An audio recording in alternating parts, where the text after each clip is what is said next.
If it wasn't crazy before, because you like private jets to Europe, staying in castles, and like dream jobs that I could never imagine, to starting like a potentially $1 billion business now. And it's like there's things that are happening that $1 billion business. Like I can't even fathom what the Lord is doing, because like I was in a place of brokenness and like, what am I gonna do with my life? What's up, guys? I'm Austin. I'm Colin. And I'm Sean. Welcome to the Three Cheese Podcast.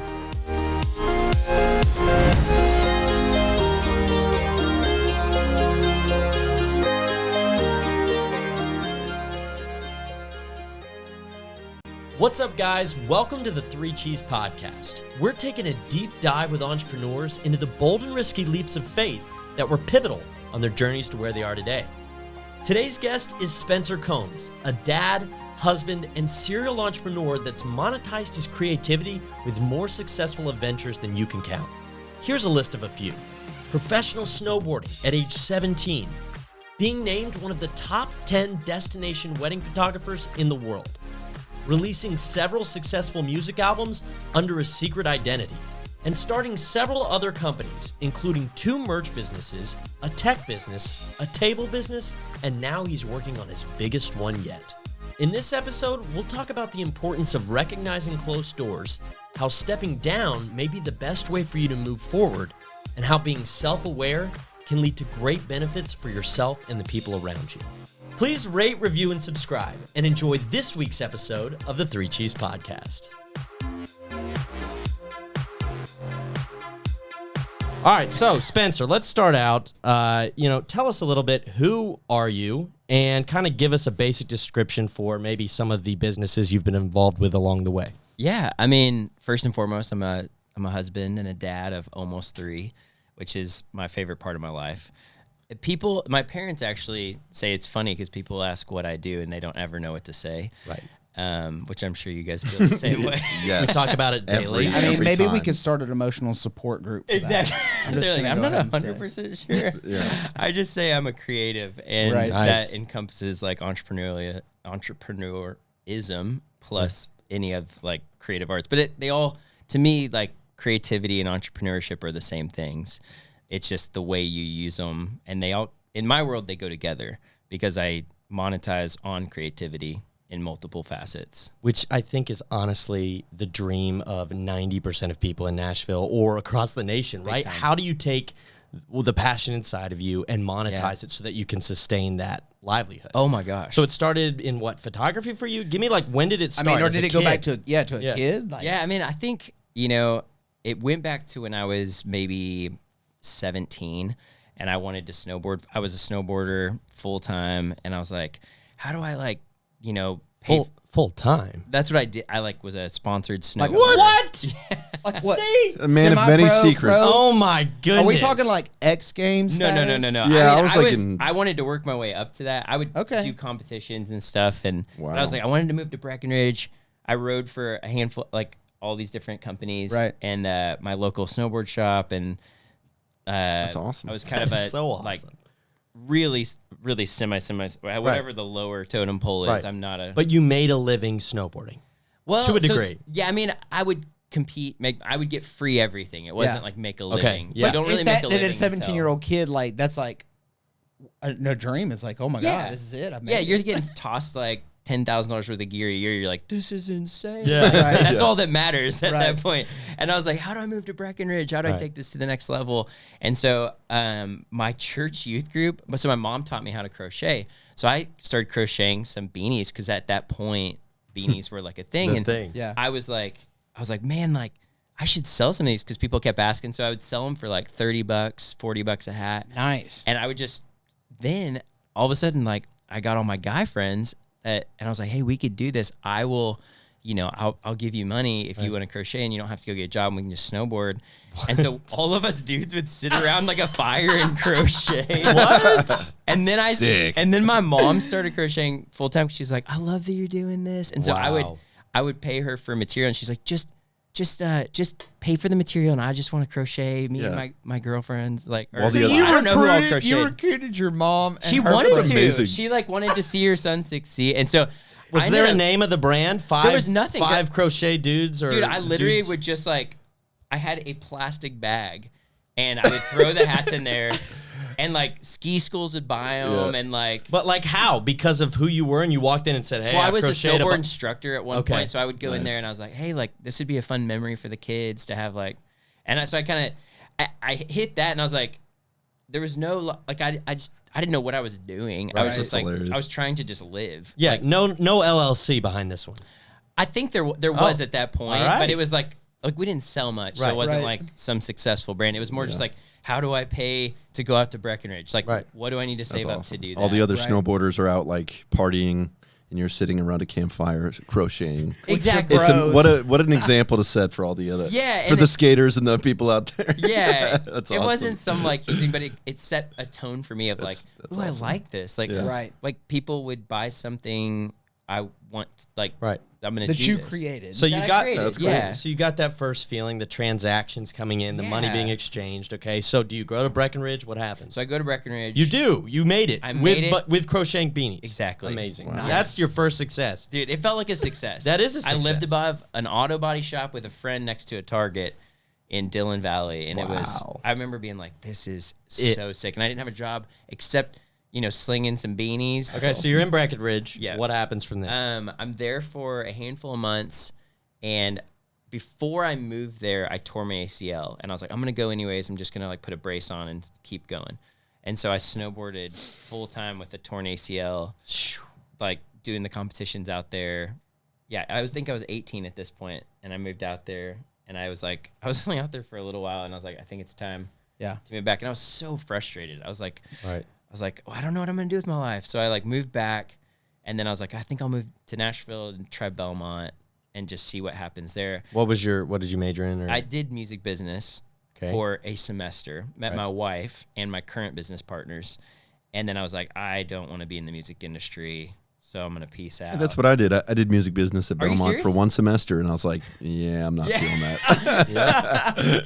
And you also don't have to get a degree in that to be in the music business, totally. obviously. So Yeah, I mean, I think one of my professors was like, if you're not willing to be fired like 20 times and like not make a real living till you're like late 40s, then it's probably not for you. And I was like, you'll be getting that sounds- coffee for that executives sounds until you're terrible. 40 years. It's Yeah. like, this sounds awful. I'm sitting there thinking, I was like a year ago selling beanies, living a like, I was like, that sounds more Living in a fun. van, How do I bro. make something? I'm also going like it feels like the entry job after you get the degree, anyone else can do. Yeah. So like, why not just try and start building those relationships if that's the route you're going to take? It feels like that business is relationship. I mean, Right. every business is relationships, Yeah. but like specifically the music industry, I do think there's like levels of like having a degree in certain things, Yeah. like as you go up, but that's usually like finance or business or A things. very like, specific thing. Excuse Yeah. me, I had a physical education degree, and you definitely need a degree for that. bro, and you look great. Thank you. On my boards, I had to answer how many points is a free throw. It's how many is it? How many points is that? A free throw in basketball. One. That's Oh. right. You would have passed the boards, I think. Dude, I would have. Okay, you're now a gym teacher. Yeah. No, that was so yeah, I could have been a gym teacher, but here we are now.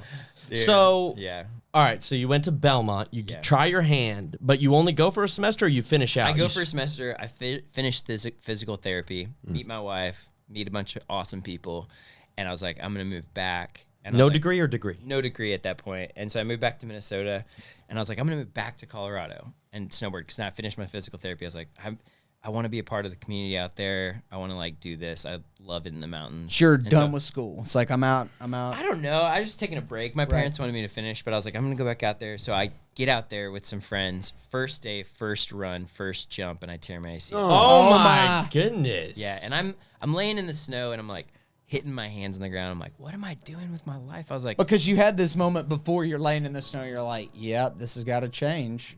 And like- you put stuff in motion to do that. 100%. And now you're back, you're laying, and again, you're just like, oh my God. Well, that's like of my whole story. It's kind of just like, oh, I feel like I should do this. Like, I'm gonna go try it. Let's see what happens. And like, I feel like, I'm a man of faith, and I just feel like the Lord calls us to do things, and Right. if we go that direction, Right. like, it will either show itself Or it'll shut the it door down. will close. And it's like, I'm Right. totally down. But at that point, I'm like, I literally don't have any other doors to open. I was like, I opened this one, went here, then I went there and it closed, and then I went here and it closed, and now I'm laying in the snow with nothing. Is there like that moment, like you're literally laying there in the snow, hitting your hands in the ground? Are you just like, you already knew it popped, right? Oh, bro, I'm laying there. I actually called Alex before my friends even like got to me, and I was like, I freaking just tore my ACL again. And Alex is my wife. Yeah. And she was my girlfriend at the time, and I was like, I don't know. I was like, I'm so mad at myself. So, I mean, at this point, it has to be almost like kind of rock bottom for you. I did feel that way. Because it sounds, I mean, just the way you're talking about it, it's just like, it seems like it was a pretty serious thing. I was devastated. But, you know, like, out of ashes comes, like, beauty, because, like, I'm laying on this couch at our friend's, the old house I was living at. All my friends are out snowboarding. And I get a phone call from this dude who I haven't seen in forever. And he's like, hey, I went to church with him. He's like, I'd love to just, you came up in my mind. I'd love to just meet up with you if you're down to, like, grab some coffee sometime when you're back. And I was like, man, I'm actually laying on a couch with a torn ACL. Like, I'd love to. I have literally nothing going on when I get home except for surgery again, probably. And he's like, totally. So I get back and we meet up at this, like, pancake place in Minneapolis. This was like a week later. And I'm like on crutches, and I had my phone, and I had loved taking photos up to this point. So I had like a little, my family always called me the paparazzi because I always just took pictures everywhere of everything. And it was one of those like things where I'll never forget this moment because it was like such a transformative moment. It's like, I have no clue what I'm going to do. I don't even know what he's up to. Like, come to find out, he's a world-renowned photographer traveling the world, shooting these crazy things. And he brings like a couple of these albums, and he's like at the forefront of this like insane destination wedding photography movement, which was, this is like 20 years ago. So it was like right at the beginning. Wow. Like digital cameras just started really taking hold. I had the point and shoot that did the color changing thing, which is so dumb. Maybe that's still cool. I don't know. Maybe it's not dumb for whoever likes that still. You know what I'm talking about? Where it's like singles in on one color and the rest is black and white. Oh. You know what I'm talking about? Selective color or something like that. So like my wife's eyes are like a green blue, so I had it like. I remember when that was huge and it was like, dude, that is dope. Like, that is I thought it was so sick. Every photo was like one color in black and white. So I printed this epic picture of my wife from that, and I brought it with me just to show him. I didn't have an iPhone at the time. Right. And so we're out there, and we're eating breakfast, and he's showing me this album. And I remember just looking at it, I was like, I've never seen imagery like this. And it's of people, and it's like of life, and it's like, it's art, and it's all this stuff. And I remember just being like, this is so cool. I showed him a picture of my girlfriend, and he's like, dude, you have a great eye. And he's like, I don't know what you're up to. I know you got like, you got torn ACL and you love snowboarding and music and all that stuff. But he's like, would you be interested in like just coming and shooting with me for a year? I'll just come try it. He's like, I feel like it'd be kind of cool for you to pay you to come with him and do this. At first he was like, just come with me and let's just see if you like it. Right. And so he gives me this film camera with one roll of film on a wedding day at this like epic location. Man. And was like, which is funny because the wedding I went to shoot, my very first wedding, ends up becoming one of my closest friends. The guy's wedding, he's one of the best filmmakers in the world, and him and I become really close, and my story evolves from that. Like, so much happens in this one moment. Wow. So I shoot that roll of film, and he's like, hey man, like, I'd love to pay you every wedding I shoot and come with me and like just mentor under me this year if you like it. So I sell my snowboard gear.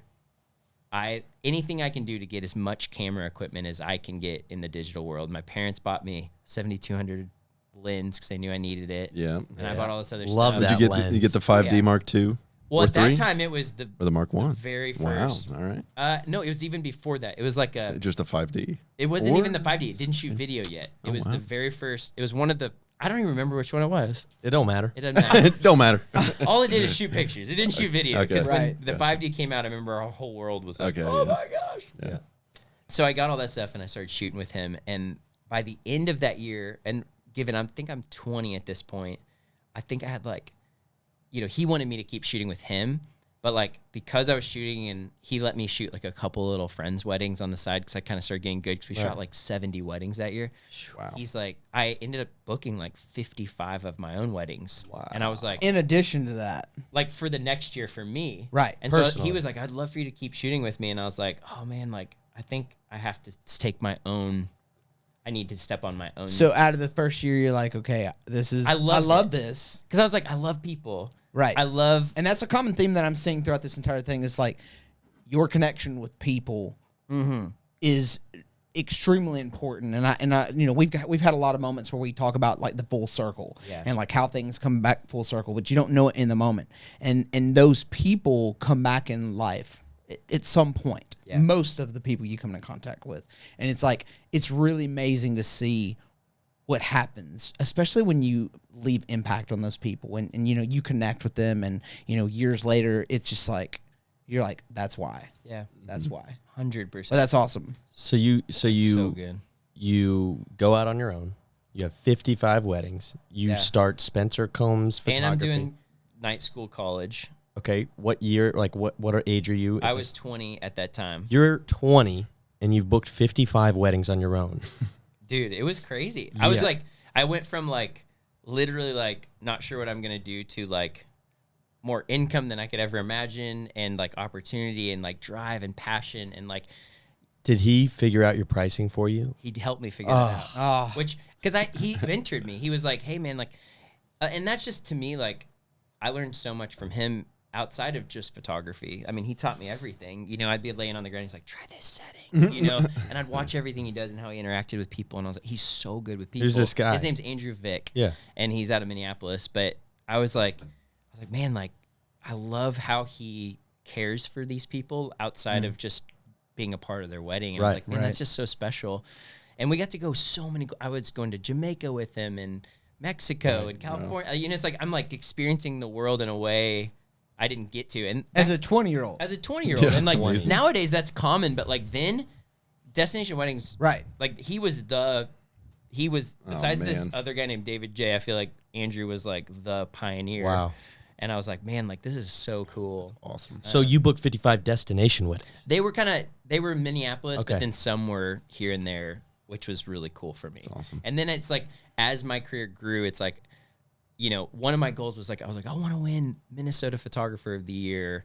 Like, and so I ended up 2 years later winning that award. And it was like this pinnacle of like, That's awesome. oh my gosh. Like, and then all of a sudden like PDN Magazine named me like top 10 destination wedding photographers in the world. And I was like, oh my god, at the age of like 24. And I was like, I've hit this like huge thing. And then all of my career became destination weddings around the world. And I was like, this is insane. Like I had no idea, by the way, at all this. Well, and to me, so I mean, the premise of this whole thing is the leaps of faith that we take in our entrepreneurial journey. So I mean, to me, I've already heard a bunch, several big leaps, but I mean, I feel like this destination wedding one, or just the taking that year, you know, kind of being under that guy's wing, like that was a pretty big leap of faith. And then coming right out of that, you're like, I'm going on my own. It was scary to like, legitimately like, I felt really scared because he wanted me as like his apprentice, right? But he also saw what like was in me and what he knew I had drive. And so it's like, it was a hard conversation for me because I had to take this leap of like guaranteed income, right? To say like, I think I could do this on my own. Right. Like, but even if you have that many weddings booked, even if you have income coming, that doesn't mean the next year is going to fill up. Like he helped me grow that. He would send weddings my way to fill that calendar too. So it was like, well, just an update. Can I do it again past that? Well, Colin and I built a wedding business for a couple of years, and we did our first wedding for $0, our second wedding for $200, our third wedding for $500. Oh my god, 800,000, 14. 800, 1,000, 1,200, 1,500, 1,800, 2,000, 2,200, 2,500, 32. Like, yeah, you had to work your way up. And then we quit before we probably started making the same amount that you made your first year. Yeah, exactly. I also wanted to mention really quick that I think we ran some ads in Hawaii for our videos just to see if we could get like a destination wedding. Yeah. It's like, just pay for us to go to Hawaii for like a week. Don't pay us for the video. Just get us out there. Did it work? It did not work. No. So I'm jealous. No, you know? But it was a leap of faith and we learned a lot. Don't throw your money into the ads unless you know what you're doing. I was blessed because it's like everything I got, I never read a single ad or anything, was all referral. Yeah. And so it was like the coolest, like other destination wedding photographers, we'd all send each other stuff. I mean, there's one year I got like 900 inquiries from couples. Dang. And it was one of the coolest honors of my life because I only was taking like 25 weddings a year at that point.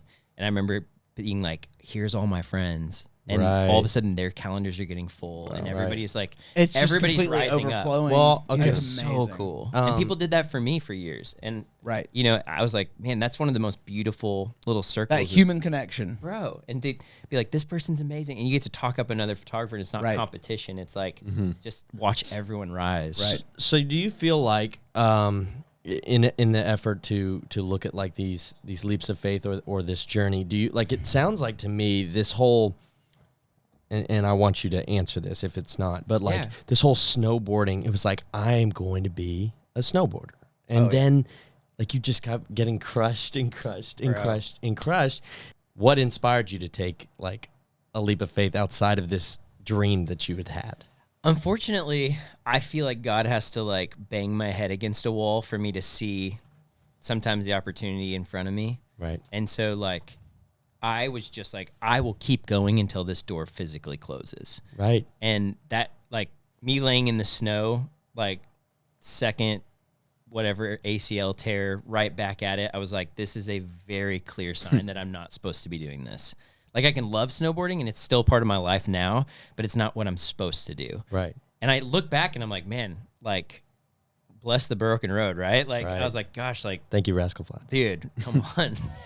I was like, dude, like this is so it's beautiful looking back, and in the moment it's like I didn't really have a choice to take the leap. I had to do something. So I guess my next question is, when you start this photography business and it starts taking off, do you feel a different sense of purpose inside your soul? Like, do you feel like this is what I've been looking for in terms of? You know, like looking back, it's like I think we're all searching for fulfillment, which can't technically come in the form of work. And I think I started, like I set these goals for myself, like, oh, I want to win this award. I want to do this many destinations. I want to make this money. Like I want to be able to buy this house. I want to be able to do this and that. Like, and all the while my wife and I got married like a few years in, like I was 22, she was 21. And like, we're just traveling the world together. She starts shooting with me so we could just start shooting everywhere and doing fun stuff. It was so Did cool. she have a background in photography? Or No, she I just, taught her, and I was like, she has a passion for music and songwriting, but I was like, I would love to travel together and not have to fly random people with me. Right. And so she's got a great eye and she's creative. And I was like, if you get great images and this actually, so I had her come shoot some stuff and she actually loved doing it. She's like, this is really fun. Quick aside, because I believe in this as much as you just said. If you have it in you, you don't have to go through all of photography school. You don't have to go through all these things. But if you have somebody who's good at what they do and can teach you, like you can be successful. Totally. Right? I fully agree. It's like, of all the grades I ever got in high school, I got the worst grade in my photography class. And it's like, I remember my teacher being like, I don't think this is probably for you. And now it's, that's a good man. full circle right there. dude, totally. Did you email him and say, "Look at me now"? Yeah. Look at this. Selective colors. I know you didn't, but I know part of you wants to just say like, "Hey, did you see the Minnesota photographer of the Yeah, year?" I don't know if you- Never. No, I know you Top wouldn't. 10 destination wedding photographer. Yeah, exactly. Because I feel like awards are they're just frivolous. Yeah, Like they're fleeting for sure. Yeah, they're fleeting, and you get it, and like I remember like reaching that point, and I was like, do I want to be doing this when I'm 50? Like, kudos to people that do. Like you have to. Like I love that. Like Andrew's one that he could do it forever, and he probably will because he's so good at it. Right. And it's like he can do that. But for me, I just was like, man, I feel like I have other passions, other desires, and I can't figure out what that looks like, but I love this, but I was kind of starting to get burnt out. Right. I was like, oh, I want to do something else. And I would start seeing these other people that I really admired starting these other companies that were just like physical goods or different things. And I kept going back into my head of like selling beanies back in the day. And I was Right. like, man, like I want to do a business like that too, where it's like a bit more of just like that grows and I can still shoot and stuff, but I'm not like forced to go do this every weekend. Like I can kind of pick and choose. Right. And so I ended up trying to launched this like company called Orchard Tables, which was when I was 25, and we had people building, and it flopped so hard. We started building these coffee tables out of pallet wood, and I was like, some friends wanted them, and I just, being the person that I am, I was like, I'm gonna go full in on this. Like, this is gonna be like the Apple of. You're gonna be a like, table maker. Like, yeah, I don't know, like Out of I pallet don't know wood. how to do it. So I got a facility that was like 4,000 square feet. We had people building them. I had them build like 200 tables. I had an office. Like, You're 25. I'm 25. We had all this stuff. And I hadn't sold a table up to this point. I self-funded it. Like, and then I did this huge launch night with everybody. And one table was bought. And guess who bought that table? Andrew Connie. Vick. Oh. Andrew, I need to meet this guy. He's incredible. I'm gonna. My parents bought some tables too, but like Right. people outside of my parents and Right. family. And I was like, what was cool about it is we were like, man, what if we could like kind of be Toms, where like every table you buy, you can give back. And so we were sponsoring these kids in Africa, and it was like a cool thing, but it just wasn't working. And I remember feeling like I just put like 8 months and all this income into it. And I pulled back from photography a lot to like focus on this. I was like, we're going to be huge. Yeah. And we just moved to Nashville because my wife wanted to move back for songwriting. And I was like, what am I doing with my life? It was just a weird time. And I remember her being like, this is not you. Like, you're like on like anybody who's like, how are you doing all this? And I was like, don't start a business. Right. Like, I was like, don't chase your dreams. And Right. she's like, this is totally, which she's like my biggest advocate of everything. Like, she's always down for anything I dream up, which is my strength in our, like, if there's a strength behind me, it's like my wife saying like, do it. You've got it. Like, this is your time. But she did in this moment say this isn't you. She's like, this isn't you being negative. Like, because I was just brokenhearted of like, man, something I'm doing is failing like really bad. And I hadn't experienced that up till this point, really. Right. And what age are you at this point? I'm 25. Okay. So it's just right at the launch. And so you didn't sell any tables, or We just sold one to you sold Andrew. one table, and then How many tables do you make? We had like 100 to 150. Oh, and I ordered man. like $15,000 worth of custom boxes with orchard on the top and like our saying. Dude. How on the much is top. each table? I overpriced it. That's my problem. How much is the tables? I charged $450 per pallet wood coffee table, and they weren't like super beautiful. Nowadays, that price might sit well. Yeah, because there's Right. that new era. Of Yeah, but at that point, that was like pretty high end for what we were offering. Yeah. Everything was dialed. Beautiful website. Like, I mean, the marketing was on point. Like, So what did you do with the tables then? so I put them in a warehouse.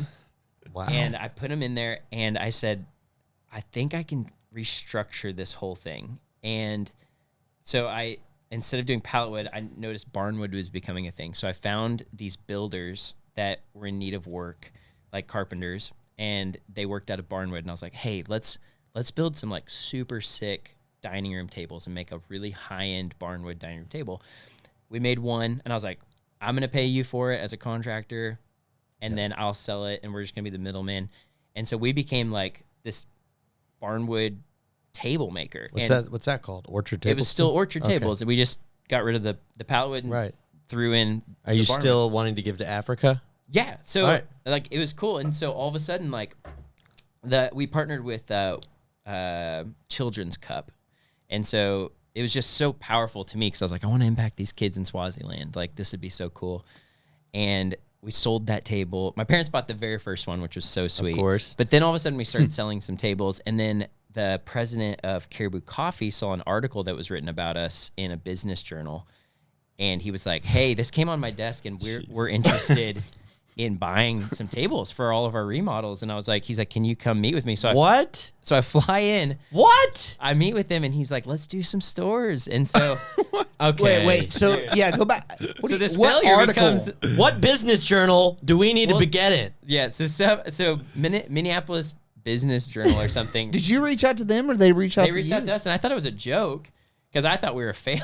Right. They're like, this is so cool. Like, you want to help kids. How much and money had you made? at that Nothing point? really. Not a dime. Hey, we want to do it. Andrew. I mean, Yeah. like Andrew and my So parents. better question: how like- many kids had you sponsored or kind of helped out? Like, at Like that, hardly any. Like Okay. out of our own pocket. Right. We've been sponsoring kids, but it was like, this is gonna happen. right. You know. You're in the negative at this point. Oh, or- bro, we're so far negative. Yeah, and they thousands of dollars. Which is how it works, right? Everything looks different from the Yeah, outside. perception is reality. They're going, oh my god, these guys are so amazing. All right, It's so like, the- dude, Spencer is selling so many tables. Yeah, definitely not. So they call, they write the article. You just see the phone and it says Caribou Coffee CEO. How does that go down? Well, he emails me. yeah, emails me and says, Actually, you know what? he Facebook messaged me. The CEO did? The president. The president of Caribou Coffee Facebook messaged you. Yeah. Said, "Yo, dude, I'm trying to get some of them tables." He just said it came on my desk. Like, I would love to have a conversation. So we hopped on a phone call, and And he says what?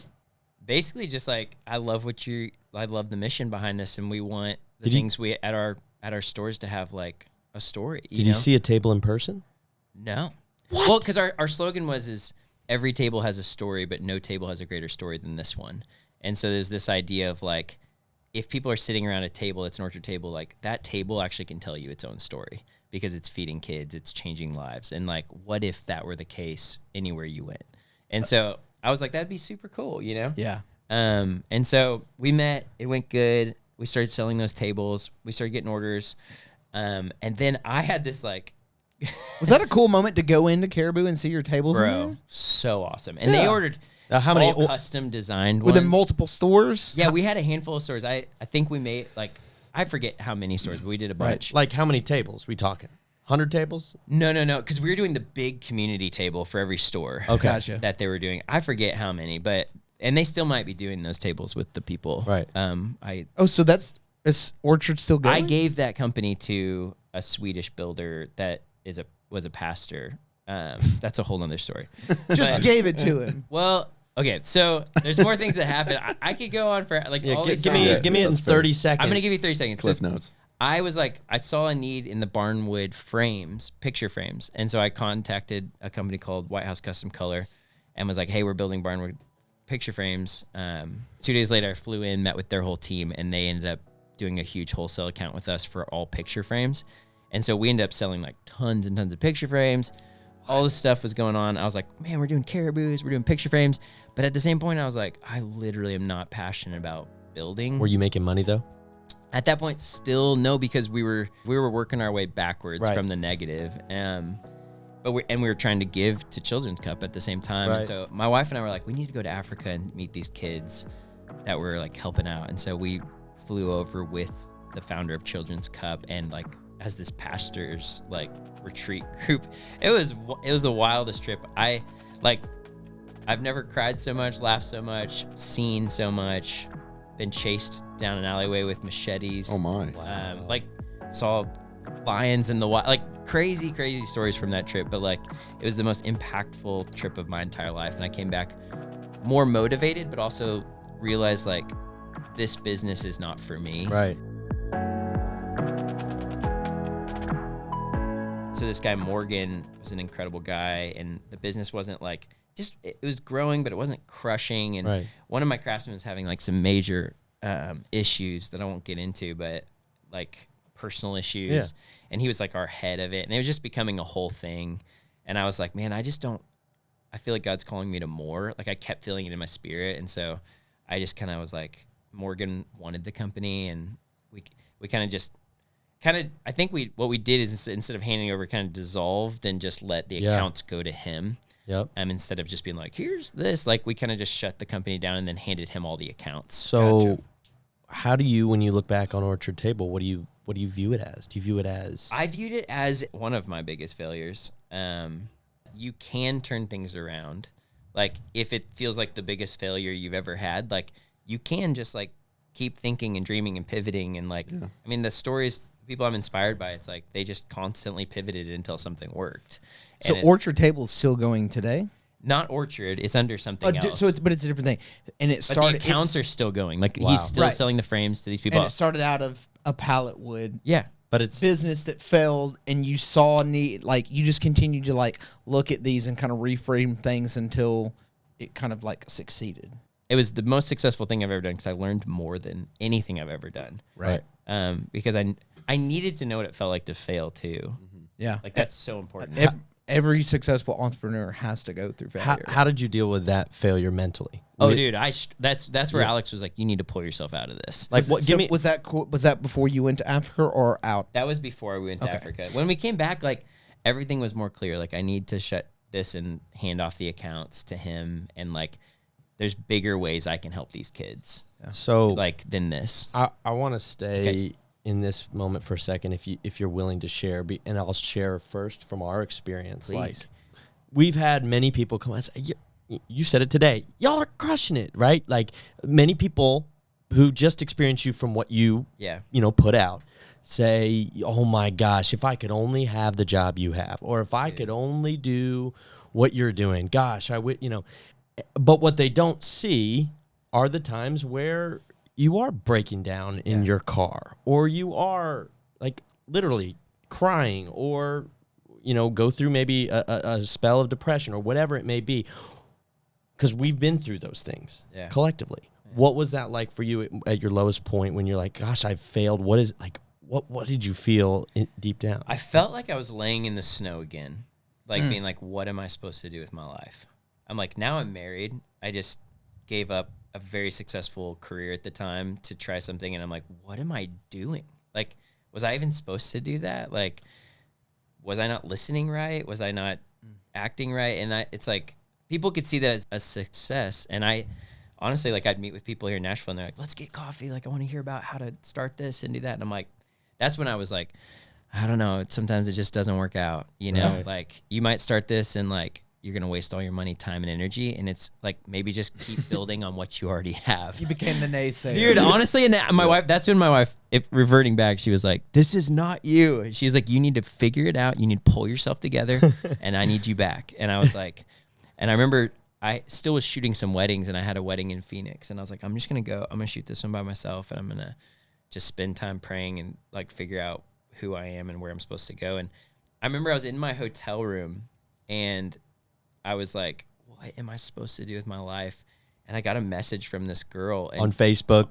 Of course. Oh CEO of Apple. Dude, that crazy said. story. But I'm like praying about it, and she kind of gives me this like kind of word of just encouragement and where I'm at, and it kind of became clear of like where my priorities needed to shift.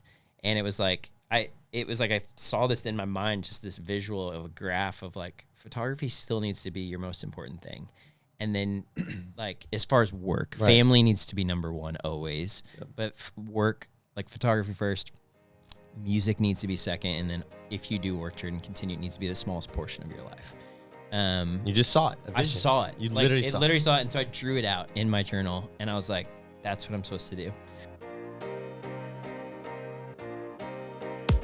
Thanks for listening to the Three Cheese Podcast. If you're enjoying this content, then please subscribe, rate, and review. This episode was sponsored by our company, Mac and Cheese Media, a video company that creates scroll-stopping videos that drive results for your business. If you're a business owner that wants to accomplish your goals through video, then visit our website at macandcheesemedia.com. Now back to the podcast. When I was 23, 24, I still wasn't playing music. My wife wanted me to so bad.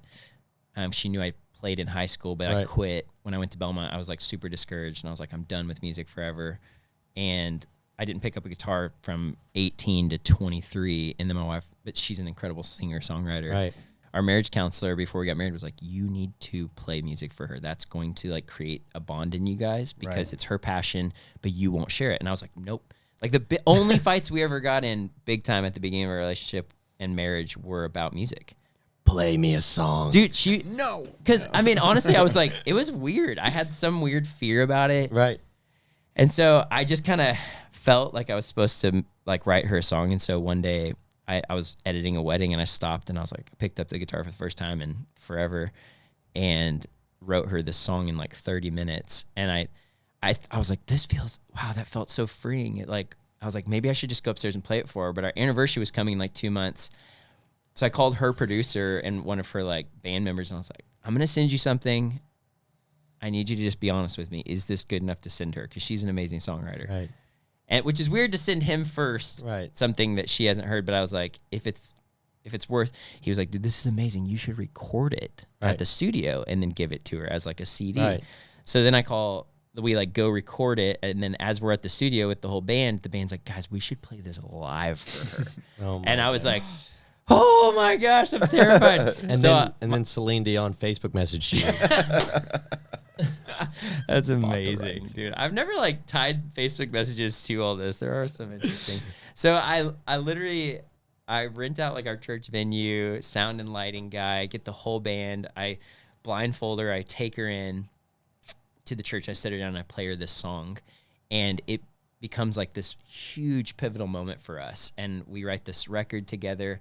And what's crazy is I had always wanted to get into commercial photography and other stuff. Well, one of my like heroes of photography, Jeremy Cowart, who's a photographer here in Nashville, I had tried to like message him and all this stuff. Well, he ended up seeing this video on YouTube because it kind of went out there, and he recognized like the connection or something, or his wife, and they ended up inviting us out to their house in LA to stay with them for a week from this video. Did he Facebook message you? He didn't Facebook message me, but I think maybe his wife messaged Alex. I don't know. We have to find that out. So she was trying to set up that whole thing while I was doing this for her, and it wasn't working until the video came out. Because your wife had a connection to him. She was texting with his assistant or something, and this assistant then saw the. It was like a crazy weird spiral. When you say it got out there, it was on YouTube still.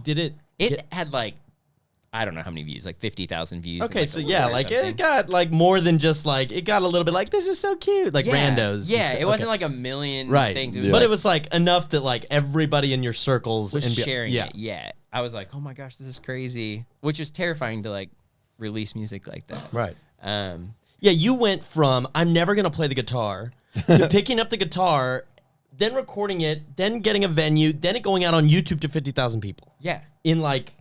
And in that same process, there's this company called MusicBed starting, and they heard the song, and they were like, hey, could you put this on our site? And all of a sudden, it started making money. And I was like, oh, that's the connection to MusicBed. Yeah, and I was like, what in the world? That was, I'm almost 35, so that was like 10, 11 years ago. And I'm like, man, look at what has happened in our careers, and because of that one step of faith in like being out of fear. Because our pastor that was marriage counseling us, he's like, usually if fear is holding you back, it's because it's something great will come from it. Right. And he's just like, I think something really beautiful will come from this if you just like, not only in your marriage, but also like in your life, in our life. And it's become a huge piece of my life, across the board. Like, I feel like my entire world at this moment revolves around me music or somebody else music. And it's just like, everything is back to music, which is hilarious that I left Belmont and now I'm like, specifically in the music business. A lot of ways. Dude, well, I mean, anyways, I definitely needed to hear that today. Yeah. I mean, like that's like, it's a big deal. So this is a catalyst moment for the future, right? So okay, you write this record, you put it on MusicBed. It goes on a MusicBed. And does it start doing? Yeah, it starts moving. Like not like crazy, but like enough to where I was like, I'm going to write a couple more songs. Right. And there's a girl named Holly Mayer. That's my wife's best friend. That's how she writes on MusicBed, right? She was one of the biggest first MusicBed I was going to say, we used time. all of her stuff in our wedding. What was her name again? Holly Mayer. Holly Mayer. I guarantee if I play one song, so I was like, man, she's a huge MusicBed artist. I was like, we should do a collab, me and her, and sing this song. I wrote this love song with my friend Justin Halpin, and it was our first song we wrote together, and we released it. And like how MusicBed worked at the time, it was like any top 10 artist always showed top 10 songs on there, so those would get licensed like crazy. Right. So we put this out there, and it just blew up on the site. And I was like, wow. Oh my, like talking like it was competing with my like wedding business income-wise. Oh, the song. Dang. The song. Singing the song that you're not doing anything for anymore. No, and I was like, oh my gosh. So I took the income after taxes, obviously, from that, and then I was like, I'm going to pay to record like a 5-song EP. And at that point, I was like, I think it's time to separate my name from this, because people were asking, do you still shoot, or are you just doing music, or what's your thing? And I was like, okay, I'm going to create a band called Secret Nation, and literally no one will know it's me, and I'm just going to release on music, but I'm not going to ever play a show, and I'm just going to have fun creating. And that's a fascinating concept, by the way. Yeah. Most musicians, when they produce, it's like, I need everyone to know that I produced that. Yeah. So like, what was in you that you wanted you to, like, is it the freedom that I'm just doing this for fun and whatever happens, happens? Yeah, I mean, I think it's that, and I have a fear of performing. Like, I don't actually ever want to be the spotlight. It's like it took a little bit for me to even want to do a podcast. Like, I like my life being a bit secret, like secretive from the public. Right. Like, I don't love that. No, you seem super humble, and it seems very authentic. I'm the most humble person I know. Nice, I like it. No, but seriously. No, but Sorry. seriously, like, Just dude, kidding. you are super humble, man, and that's it. It shows through in a lot of the ways you talk about these failures and successes, and just how you've kind of come through this journey. Well, I mean, I think I've learned from people, even big name people, like they lead with love. They don't lead like the people who like I look up to, who I respect, like are the people who aren't about themselves. It's about like everybody else, and we're in this together as a team. And so I feel like I just have seen that in my life, and it's like I think there was a time when we all have like been about ourselves, and it's like that doesn't work. And It that doesn't. Yeah. It doesn't bring fulfillment, and it's like No matter how far you go, it doesn't bring Dude, fulfillment. there was a point where I texted somebody that has a lot of followers, like millions of followers, and I was like, hey, would you just tag me in this because I'm trying to build my following? And I felt so convicted that night that I had to resend the text and be like, please don't tag me in this. Because I was like, I had to search myself and go, why do I want that? And I had to like think about it, and I was like, it's all for personal selfish reasons. And so I was like, please don't tag me in that Dang. actually, because like it actually would devalue what I'm trying to do with my life. And I realized in that moment, actually, I was like, okay, what I want in my life is my family to be first. I want our privacy. I want our freedom. Right. I want to build things and I want to create things, but maybe who I'm supposed to be is behind the scenes. I'm supposed to be like on the front row of other people's lives and just like really like, That's anyways. really interesting. You didn't want you didn't want the extra following. I mean, Because we you're- all want that, Well, but I I mean, think yeah. it hit me afterwards. I was like, that was the most selfish text I could have ever sent. And like, also like not who I want to be. Yeah. No, I think it's interesting. I mean, we talk about this all the time, but like Instagram followers and just like the attention on the internet and everything, like deep down doesn't make you happy and like fullest really in life. I mean, there's so much more than just like numbers and things like that. Yeah. I want to build other people. Like if yeah. that's what somebody's called to, like let my skill set help build what you do. But Yeah. like, I don't feel like that's my story. And if God puts that in my path, I'll have to listen to it. But it's like right now, that's how I feel personally. Yeah. I really feel like I'm starting to hit a point in my life where I think I am not a front runner in some aspects of my life and in my leadership, and it's kind of, I think for me, a good check in my spirit to go, why am I doing this? What is the motive behind that? And like just be self-reflective on it, because I'm going to be quite honest, like starting this business with these guys, you know, there's been a lot of moments where I'm like, well, you know, like I want to create a business and like, you know, like I want to be successful and I want to do things. And it's like, in doing that, I started to see the creativity of what they did kind of start to dwindle a little bit. And it's like we all had these common goals to like build something together. And I think what I started realizing was, man, we've got to get you guys creating. And it's like, you know, we have to do this. And it's like, I want to put you back out in that spotlight. It's like, y'all need a TV show. Like, y'all need to be out there. How do we do that? And it's like, I think for me, I'm starting to realize more and more, man, like, my skill sets are set for setting up other people. And I love the humble spirit that you have. And I love the check that I'm getting. That's like, man, I have been kind of selfish in some areas, to be quite honest. Like that vanity, like I do a foodie Instagram page, and I'm like, I'm not going to lie. Like there have been moments where I'm like, ooh, I almost got 6,000 followers. It's like, it's a dopamine rush. It's like, ooh, you know, I feel important. Bro. But at the end of the day, it's like, man, that doesn't fulfill me. That doesn't really fill me up. Dude. Yeah. And Going to your point of what you said, I feel like there was a moment last year I said to a good friend of mine, I was like, I stepped down as CEO of one of the companies that I own with some friends, and I was like, everybody was like, what are you doing? And I was like, in life, you have to step down to step up. And I felt like that was a word I had to feel. And I was like, it is very hard to want to step down when things are going good. 100%. But I also know, like, if the Lord calls you to it, it's a step up. And it's like, but it will feel like you're going backwards. And it was, so to what you're saying, it's like, man, like, it sounds like you're stepping down to step up in this and these roles. I feel like I am. I That's feel what like that's what I'm trying to accomplish. That's what it sounds like you're doing. Yeah. And man, I love being able to hear people that are like, you know what? I'm going to be obedient. I'm going to hear this and I'm going to take action. And although it took a couple times in a lot of areas of your life to hear it a couple times, Bro. you still took action. It's like God favors that so much, man. I'm humbled to like even hear your story, and it's like it definitely checked me today. It's good. so Back to the story. Back You to the release story. your album of music. It starts making a bunch of money. It almost replaces your wedding business. You've been graced by this one pivotal moment where you perform this choose music again, and I started thinking about back to this graph. So that you made for yourself, photography, music, whatever. Yeah. All right. So what happens after this music bed journey? So I start shooting weddings again. Like, Okay. I kind of come out of the Orchard days, and I'm like, I'm back. Right. Starting to shoot destinations. We're living in Nashville. I'm in Mexico a ton, shooting and all these, and it was fun. It was great. But I kept feeling like that was my backup plan for everything at that point. It's like, oh, I'm good at this. Like, Yeah. I can always come back to this. But I just knew in my spirit, I was like, I know he wants me to do more music. So then I start Secret Nation.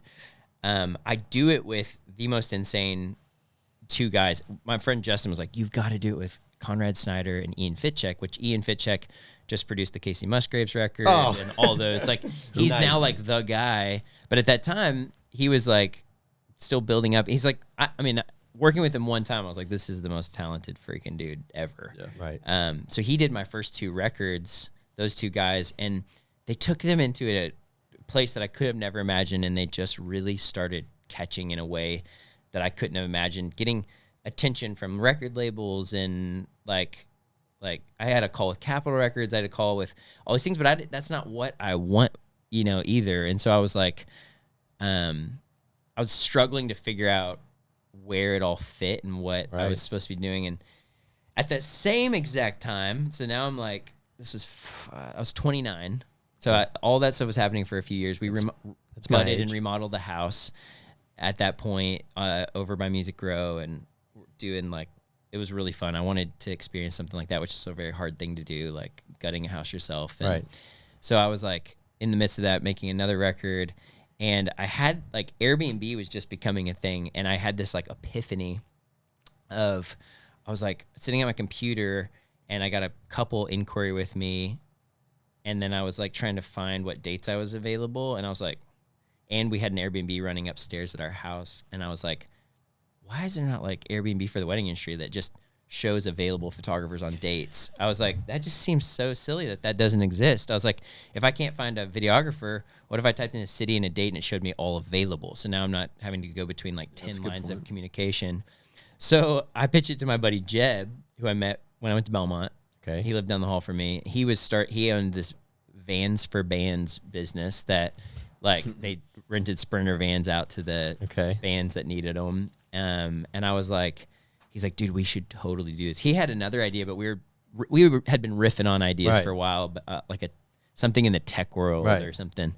So we are like, let's do it. So we bring on this one of my best friends from Minneapolis who owned like a agency for design and everything. So he's like head designer of it, and we just start riffing. Self-funding this. We self-funded it. We brought on a developer, and we built it. We called it Wettable. Yes. And it started. We were beta members. Okay, you were beta members, and it started like doing well.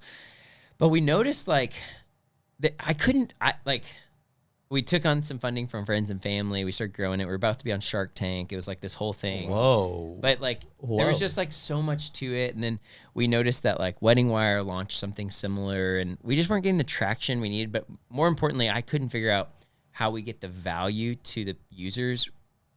But if we can't give value, I don't want to charge them money. And I struggle. My biggest thing is like, if anybody's going to pay for anything, they have to get value for it. Right. Like, at the end of the day, I always gave this analogy. It was just a very dumb analogy, but I was like, if I walked into Chipotle and I made my whole burrito, and then they said, okay, you got to stay right there, and I'll give you a burrito maybe if this happens, I would be upset. I'd be like, I'm hungry. Like, I want my food now. And that's what I felt like we were doing. People were like, this is what the opportunities are. These are the people that are going to come. We're going to get all these brides, pay us X amount of dollars, and we'll maybe get them for you. Right. And I was like, I don't want to make people mad. Nobody was getting mad, but I feel like I just couldn't live with it. So we built this thing in the back end, like this really beautiful invoicing piece. And I was like, maybe that will give the value. If somebody pays for this, then they get this kind of for free. And so it did start getting traction. People started using it a ton and then talking about it a ton. And people were signing up just for that. And I was like, what is happening? So we made kind of this hard transition line, which was a huge leap of faith, because we're like, we have to choose what we're going to do. Is this working? Is it not? How expensive is it to go this route? And there were some like intricacies of why that decision was a little easier legally, but it's like we just kind of were like, let's do it. Like and so we made this huge leap of faith of like listening to users and just jump ship and then started this new company called Inly. Brought our current investors of Wettable, like friends, family, over into that company. We all went into that.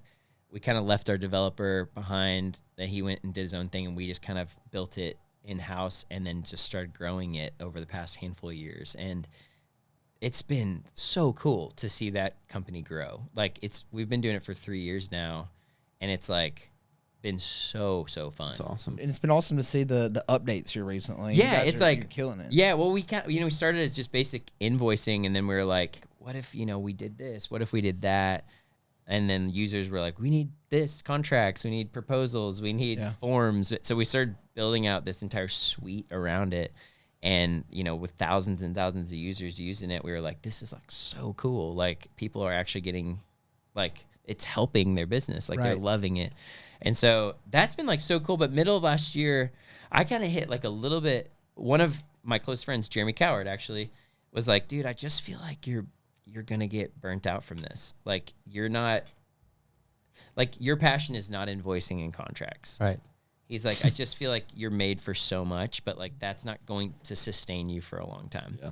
How many hours a week were you working on it? That was 90% of my work life. And so music aside, photography aside, like you're just like I was still all doing in. music. Okay. I was still shooting a little bit. I kind of slowed the weddings down to like 5 weddings a year because I was like, oh, this is cool. It's like at that point it was like I was good at it. It's fun money.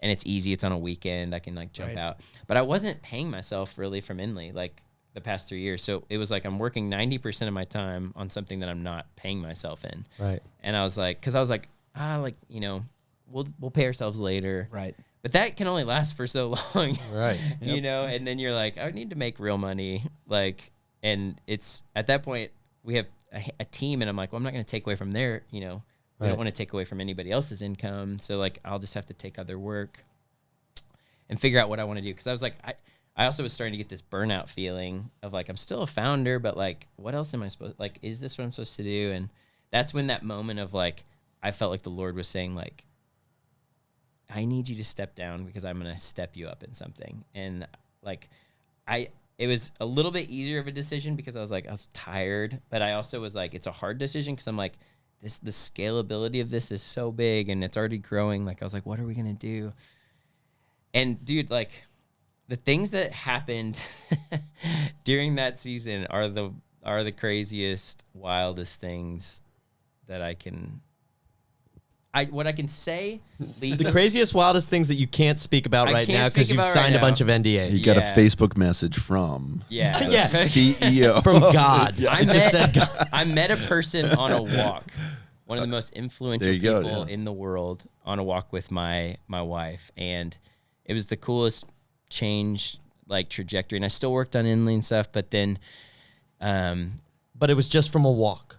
We were out on a walk. Like there was no network that said, "Hey, you guy," none of it. Yeah, it was the coolest. It was a God moment. It was a total God moment because I remember we were remodeling this other house that we were moving into, and I'm on a walk, and we were at that point, like I'm burnt out with Inly.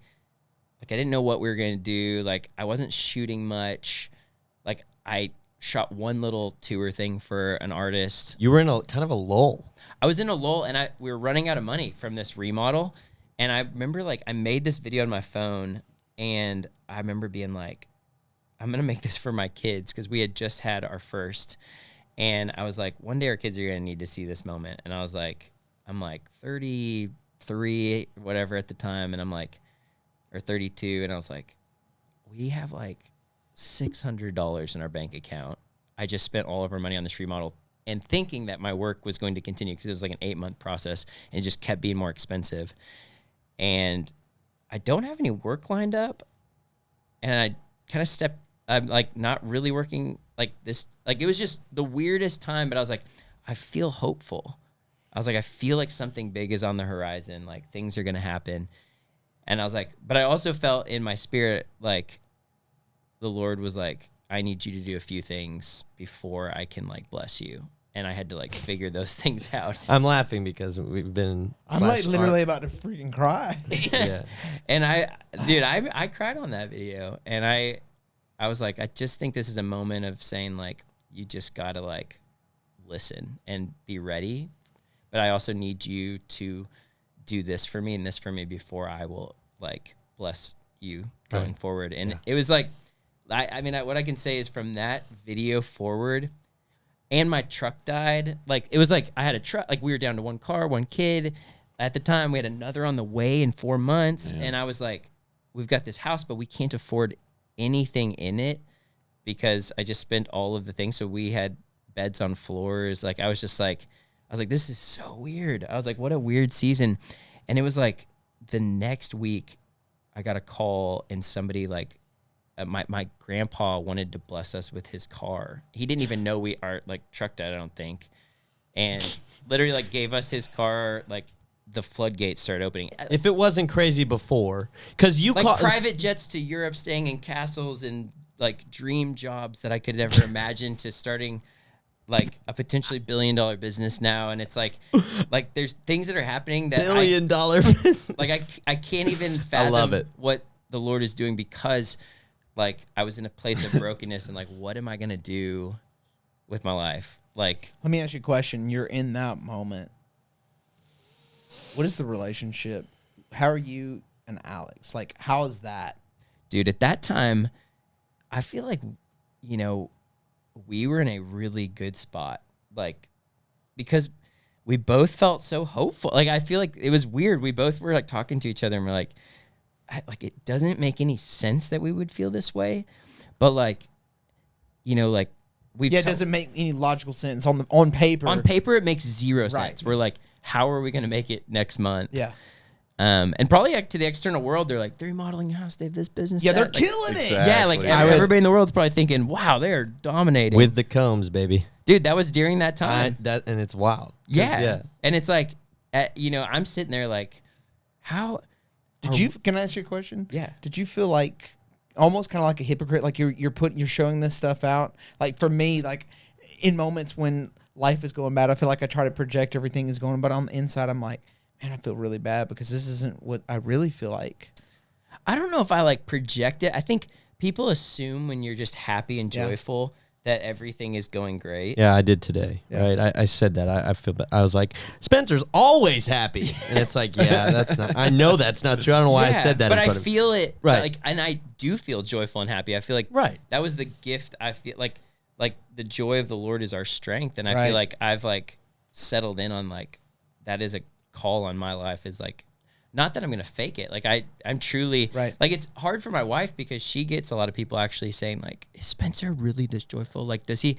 And she's like, no, like this is him. Your resolve is solid. Yeah. Like, and and all my friends can attest to that too, but it's like, it's weird for most people that aren't that way or naturally. And which is 0.001% of people are like you. In fact, you are the one person that you just come to the top of our mind when we think, man, I want that. Like, because no matter what, every time we see you, I think we want that spirit. Just like, come on, no matter what, like, dude, you're just joyful, and like it exudes off of you, and it's like you can't walk away from you not being impacted or with a smile on your face. Yeah, no, I mean, it's like, I know we didn't really, I didn't know you very well beforehand, but you always stuck out to me.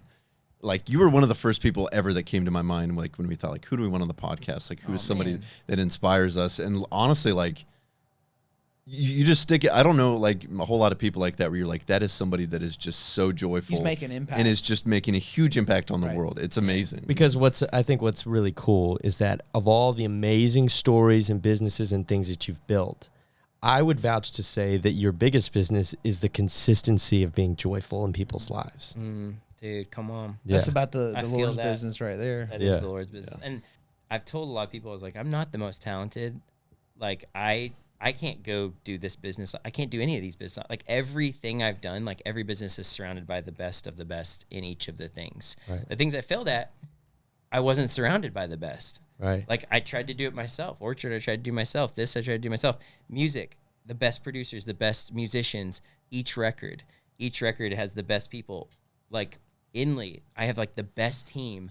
This new business, it's like literally the best of the best of the best like I could ever imagine. And so it's like I've realized I'm like, if it's about me, it probably will fail. But what I can bring to the table is like me and like the joy that I can carry and like we all can like harness that together.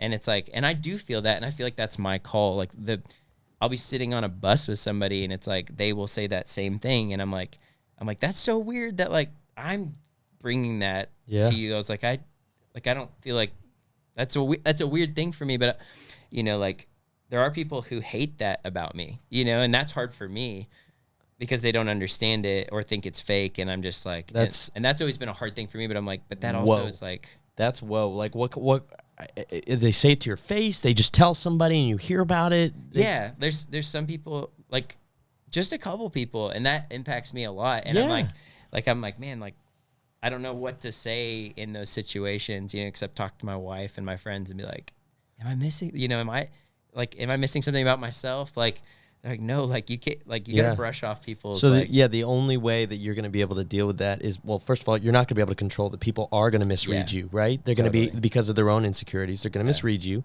And so you have your people that you know, like you know and trust deeply, and you share with them, and you share your real frustrations. Like, dang, this sucks, man. This person, you know, dude, I'm trying to spread joy, and this person thinks that I'm fake. Like, that's not true.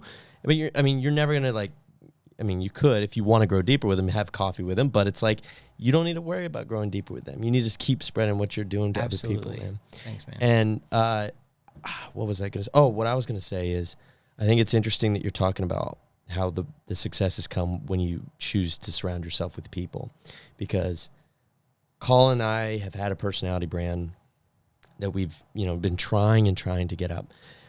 But I think deep down, one of the things that's been really hard is that we've always thought we've done things a little differently than other people, always kind of on a different trajectory. Like, we're going to blaze our own trail over here, and everyone else who's doing stuff, they just do it the cookie cutter way or whatever. Like, we've had that kind of vision of like, we're going to build this.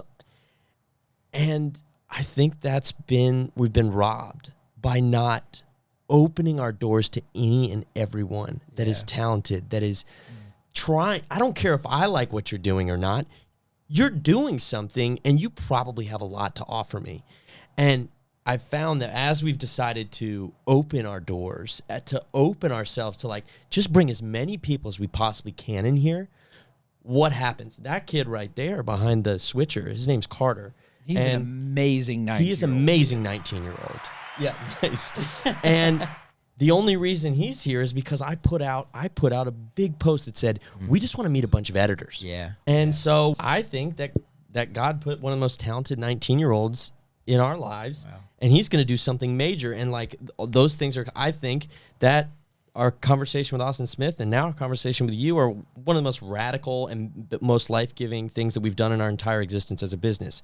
So I think it's been like, hey guys, and I'm not going to bless you what you have thought like I've called you to do until you show me that you're ready to move. You know, right? Yeah, don't be fearful, move. And we can speak it, but until you truly accept it, like in your soul, spirit, like I don't think it's going to happen. Yeah. And I feel like I'm just now warming up to the idea of like, all right, bring it on. Yeah, like, dude. I'm open to any and everyone. Yeah. I am not, like, pride is one of the, you know, it's like, I am not better than any human, no matter what they're doing. Right. Now, I don't care what people think of me. I'm not anywhere above that. And I need to come into every situation feeling equal to every single person, treat them like they are, you know, loved and specially created by God, and then he'll open up all the other doors. Yeah. You know? And I would veer to say, like, they're not any more special than you.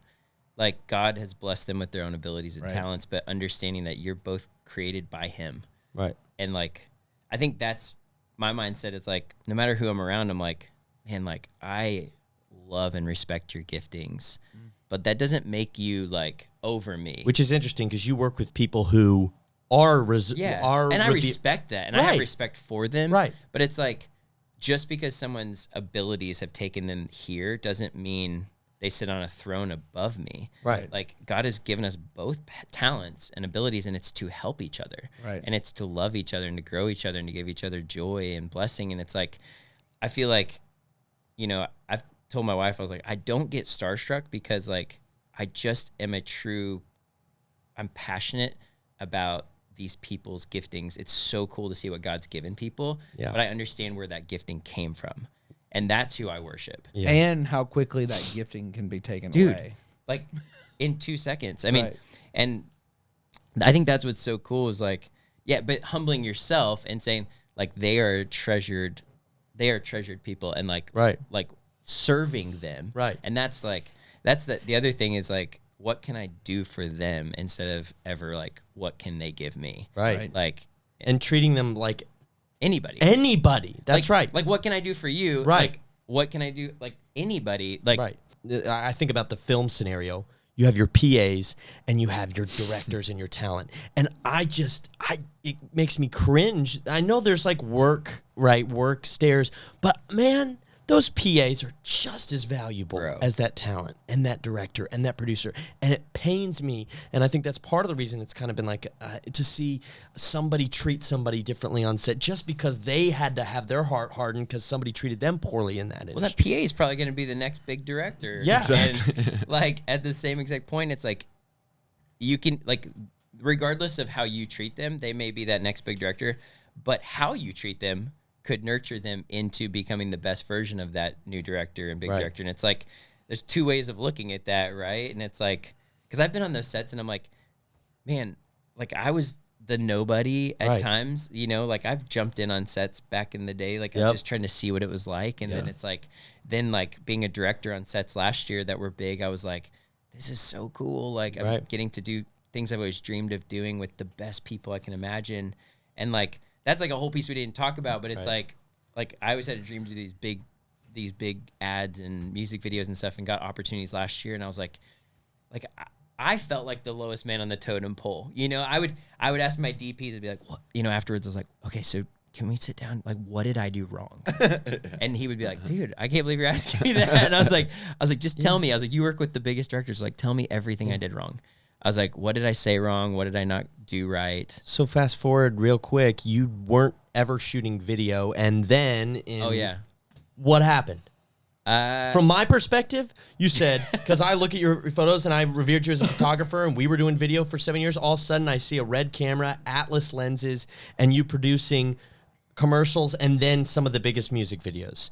And it was super inspiring to me going, he's one of those people that like, because it's felt like there was this like, you can't be this unless you go through all of this. And you were able to build human connections and relationships and then just get in there and do it and figure it out. It's literally the only thing I can explain is like I built relationships with the artists I work with and they trust me. And it's like I had to build that relationship and trust through little things along the way. And then when we like wanted to dream up a big thing, it was to the point of me like dreaming big, because like what I know is like no one's gonna dream big for you. Like they won't do that. Like your job is to continuously be dreaming big, because if you do, then people, as your skill set rises, they will then trust happens, and then they will like enable those big dreams. And like that's the catch for me is like even in this season of life, it's like, you know, like going into last year, it was like I nurtured that for like years of shooting photos and video and little pieces of content for these different people to then give me the ability that they would trust me with big opportunities. But at the same point, I had to pitch really grandeur ideas that like felt like, hey, this is not going to be like low grade. Like, what if we do this? And instead of me shooting it, what if we brought in this person? And this is kind of how I'm seeing it, you know. So for the people listening, since they have no idea like exactly what you're talking about, can you name a few of some of these bigger things that you've done that are non-NDA, like just for musicians and stuff around town? You do stuff with Russell, right? Russell Dickerson. We did his album preview video, which was like something we came up with on a run one day. I shot a little pieces of his tour a while ago and now still do like tons of his stuff. Right. Russ is like best, like he's one of my best friends in the world. I shot their wedding. Right. Like all this stuff back in the, like we've been friends before. Right. You know, he took off and stuff, but he's just one of my closest people. But his like close friends are like a lot of the music, Right. country music industry. And so when I was, out on the road with Russ doing some stuff, Thomas Rhett, his photographer, had left to do some other stuff, and he was like, "Hey, can you shoot some photo video for me?" And so then I tagged in and shot both TR and Russ, Right. the VHS tour, a lot of the Which pieces. Thomas is great. I went to school with him. He's like literally one of the most like kindest humans on the planet. Yeah, he's a good dude. He picked me up as a freshman and like to the hazing process for our little fraternity. That's amazing. Yeah, and then I remember when he used to play, Beer with Jesus and these songs That song is before so he, good. before like in the house, and it was like, one day, and they'd, They have that gifting in that space of, and it's just like, I think, with somebody like Thomas or Russ or Tyler, it's like I have so much respect for those guys because they put their families first. They are men of faith that carry that in and off stage. right. And it's like, I just think like in a world where business wins, your passion and dreams, you follow those, like families get put to the side. And I feel like, I feel like one of my ultimate goals in life is that I would never be on the sidelines of my kids and my wife's life. Right. That they would always be in the game with me. And so it's like, how does every opportunity measure with them? And I think those guys, they bring their families on the road. They do this, they do that. Like everything is like, How do you do it? When you have to go on the road with Russell Dickerson, when you have to go and film these music videos and then do your tech company and touch it, how do you do it? I'm in a season of trying to figure out Right. like what that looks like because, that's been my, And it changes as they grow. Yeah. So, I mean, you're currently talking to me in a season of restarting. Right. Like that's what's so weird about this conversation time is like, I just came through my most profitable 2 years of my life so far Right. into this year. And it's so funny because I had like, probably January was going to be my biggest month of my entire career, like financially. And I remember being like, and every single thing got canceled. Every single thing. And I remember being like, what is happening? And my wife and I were talking about it, and I was like, this is so weird. And then February, like just a couple of things happened. Everything else got canceled. March, kind of nothing. And I was like, last year was the busiest year I've ever had in my entire life. Year before was like, it was crazy. But I'm sitting there and I'm like, we're about to have a baby in August. Life is about to get, like, it's going to, so, but Alex and I kept saying, we're like, when God clears the table and clears your plate, it means he's ready to put something else on it that you're not aware of. And it gave me that hope in that season of like, okay, like if these, like I feel like I created the best work I've ever created last year, so that's not, and I kind of stepped down from this business, Right. like I kind of cleared the table like myself, but then he cleared the rest of it, Right. and I remember being like, oh my, what are we gonna do? Right. Like we're coming out of this COVID. I was like, what? It's been a weird time, and then, I had an idea around the touring space in 2019. I kept feeling more weight on my spirit that I'm clearing it because I want you to do this. Yeah. And the only way you can do this is if I take all the other stuff off. Right. Because if we come back to snowboarding, he had to tear my ACL. Right. If Yeah, he it's were like to you've restarted so many times. if I had gotten more opportunity, I probably wouldn't do what I'm about to do. And what I'm about to do is not going to change my life as much as it's going to change everybody else's because it doesn't exist in this space. And it's like, and we can come back and talk Right. about it in a Yeah. few months when it's launched, but it's like what is already like, it's just the weirdest time, but like the encouragement I got in the past couple months, but that doesn't mean I'm like, I'm crushing it. Like Yeah. I'm in a season of like, I know what's coming. Just like I was sitting in that bedroom crying, talking to my kids. I filmed a video the other day and I was like, well, 2.5 years later and I'm back. Right. Like, but I feel like I'm called to do this. So I'm going to put everything else aside and go as hard as I can into this. And then a year from now, let's see where we're at, because I watched what he did before and I'm going to watch it again. I have this quote that I've been hanging on to for a while, and it literally just like fits perfectly. But the quote is, "He doesn't call the prepared; he prepares the called." What the heck, bro? You know what I'm saying? Like, Okay, this is, wow. You just. No, I'm sitting here this whole time I'm going. going to start crying. Well, somebody said that to me. What the quote is, and I looked it up. Here's the exact quote. Okay, I was going to say. Because I couldn't remember it exactly. God doesn't call the qualified. He qualifies the called. That's it. No. A guy named Gordon Kennedy, he wrote Eric Clapton's Change the World. I was eating with him, and we were sitting there talking, and he looked at me in the eyes, and he's like, I don't know what you're doing, Spencer, but I know God has something for you big, and God does not call the equipped. Yeah. He equips the called, is what he said to me. Yeah. Same And premise. Same exact premise, same exact thing. And I remember leaving that because I was in this season when he said that of, I don't feel equipped to do what I'm about to have to do. Like I don't feel it. And he literally spoke that. And then the fact that you're saying that to me now, I just feel like this is a full circle moment of God. This is my true belief, is that he doesn't tell you things one time and then it's done. He will continuously tell you things to spur you forward. And it's like, I told my wife on a walk this morning, I was like, I feel like all these things are happening. And it's like everything I could ever imagine, the biggest opportunities I can imagine are at the doorstep, but nothing is official, but all of them are there. And I was like, it's hard for me to like feel equipped to do this. Like when we're about to have another baby in 6 weeks. Yeah. And I was like, I was just like, what? And then the fact that you just said that, I haven't thought about that quote in a few months. And it just like, dude, you just spoke that into me. I'm going to receive that. And I'm just going to speak that as like a moment of time that I will talk about one day. Yeah. No, this is going to be a moment of time for us. Just, you don't even realize it. You don't know, dude, man. I've been sitting here. I'm like, I got cold chills. I've been sitting here the whole time going, all right, God, I hear you.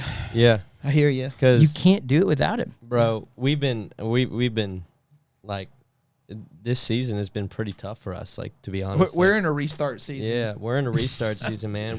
We've been doing this for 7 years, and it's taken us all over the board, and I think we're just sitting here going like, what is it that you really want us to do? And this can't all be for naught. And it's been... We couldn't have gotten this far. Yeah, we can see his fingerprints over everything. Yeah. But in this season, it's like, why did you even put us here? It feels like, why did you put us here if you're not going to show us what you have called for us? And it's been really hard to wrestle with that. But what it's led us to is this. It's here in this moment. You trust fully in me, not half in me, not whatever in me, fully in me, and watch what happens. And I've already started to see the fruits of it. Yeah. Like, I'm just like, my wife told me yesterday, she said, I feel like I've guarded my heart for your business, for me, for our family. And I just felt like on my walk, God told me, I need to start having that faith in you and your business like you just showed me. And she's never said that in 7 years. And I'm like, dang. That's amazing. And so it's this weird juxtaposition of, like you were talking about, being so hopeful in a time that didn't make sense. Yeah. It's that weird juxtaposition of, I do feel really full inside, even though everything from the outside would say, like from a worldly perspective, the like, accountant's going, hey, yeah. There's alarm bells going off, like, hey, but the moment it's like, you have to do something, it's like, you can't, like, you have to learn that we can't control it. It's going to take him to do something. And so he just started to say, all right, we expect you to step in. Where do you want? Well, and this has been a check for me, like, hearing how you are with your wife, man. Like, dude, that's such an inspiration to me, because I didn't have a great example of how a father, is with his wife and all that. And it's like, I've had a lot of anger issues, and my wife and I have worked diligently against those things. And it's like, the closer I see myself getting with her and putting my family more first, putting my relationship with God first, and not rushing in here to like let me get an extra hour of work in. Like, the more that I'm seeing, like, no, this is the most important thing. Like, my time with God and my time with my family and my relationship with my wife, those things are so important. And the more that I put into that, I'm starting to feel hopeful in other areas where I feel fearful. And it's like to be able to like walk up to my wife yesterday and kind of just like kind of tell her just talking with her about kind of like everything. Dude. And then go, you know what? And I don't know how we're going to get through it, but I'm so glad that you support me, and like start to pray and just break down and cry and be with her in that moment. And then walk in here and go, you know what? I may have been fearful this morning, but I am faithful that God's going to meet us on the other side. And it's like, look, we got each other. We'll figure it out. And it's been amazing. And dude, like this conversation has been one of those moments where it's like, okay, he hears me. He hears our prayers. He hears, where we're at. And it's like, dude, I'm so encouraged by you. Yeah. Dude, I'm encouraged by you guys. It is going to be an amazing season for you guys. Yeah. I'm in here. Like, I've never been in here before with you guys. Yeah. Like, I know more about you guys than I've ever known. Like the world is going to. There's nothing bad that can happen from sharing and connecting and building more relationship. Only good things. And what I'll say is, like, at the same exact time is like, you're in the right spot when it's about other people. Yeah. And it's like that's kind of always comes back to that. It's like, even this new thing I'm doing, it's like it connects every dot of every person and everything I've ever done. Yeah. But I didn't understand it. I was like, that's only God's fingerprint. Dude, that goes, literally, it's none like of this makes sense. Like, I only see this one, and that doesn't connect. Yeah. But then you go, oh, that's his whole hand. Okay, got it. Like, I couldn't spell it out. And I feel like you're connecting dots right now that maybe weren't in existence, so it didn't make sense and it wasn't fitting. But I feel like that right now. I feel like right now, like, there's this, like, I don't want to say like confusion, but it's like, I know I've been through all of these things, and I know that we have been through these things. And it's like, I know that God put this in us, and it's like, I know it's not all for naught. Like, I just don't believe that this was just a crapshoot. It's like, I know that there's amazing impact in life coming from it. It's like, to be able to sit here and talk with people like you that have been able to do and put impact into other people, and to be checked in my spirit on things that I'm wrestling with in my life right now that are actually making impact in me, makes me go, man, you know what? It is about the other people. Like, I've got to focus on that. It's the other people, man. And isn't that what the message of Christ was? It's like, it's about my people, man. Yeah. It be about my people. Man, that is exactly what it's about. And the human connection is greater than any currency you can ever have. Money, whatever, like just connecting with people. It's what brings the true joy. That's what we do. I think that's the shift that we've had. And like, that's the only reason why you're in here, is because we're like, we need to bring people in and hear from them and connect with them. And that's what brings us joy. That's why I wanted to drive into work. Sometimes you drive in here and it's like, oh, great, another edit of another whatever. Totally. But when you connect with people, that changes everything. I can do the edits and I can enjoy the edits, but it's the human connection that refuels, man, and keeps you going. That is a word. Yeah. Dude. Thanks so much for listening to the Three Cheese Podcast. We hope you really enjoyed this episode. Please rate, review, and subscribe on whichever platform you use to get your podcasts. If you have any thoughts or feedback, shoot an email to podcast@macandcheesemedia.com. That's macandcheesemedia.com. Find us on social at 3 Cheese Podcast. We hope you have a fantastic day, and we will see you next time.